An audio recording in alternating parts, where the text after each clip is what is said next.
Now the next thing we'll do is open the built-in browser terminal. So go to the top right here and click on Terminal.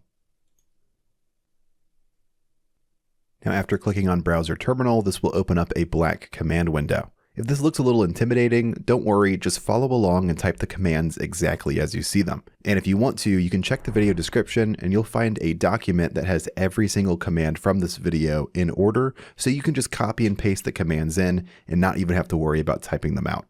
I'll start by creating a new user. I'm going to call mine username for this tutorial, but you can replace that name with whatever name that you want. So I'll go down here and I'll type in add user username and press enter on the keyboard. And now it's going to prompt me to type in a password. Just keep in mind that whenever you type in this password, nothing is going to appear on screen. This is normal. Just type it in carefully and press enter and then retype it in whenever it asks. So I'll type in my password here and press enter. Then I'll retype it in again and enter again. After that, you're going to see a few optional fields like entering in your full name. We don't need any of this for our VPS, so I'm just going to press enter throughout all of these to leave them blank. So I'll press enter and enter for the rest of the values here.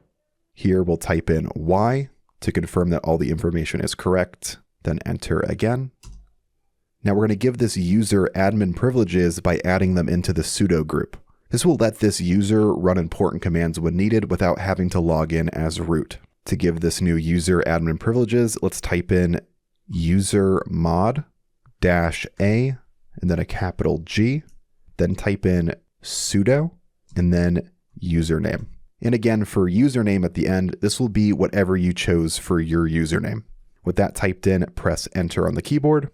Then to make sure everything worked properly, I'm going to type in ID and then username. Press enter. And if everything worked correctly, you should see sudo appear here. That confirms that everything worked correctly.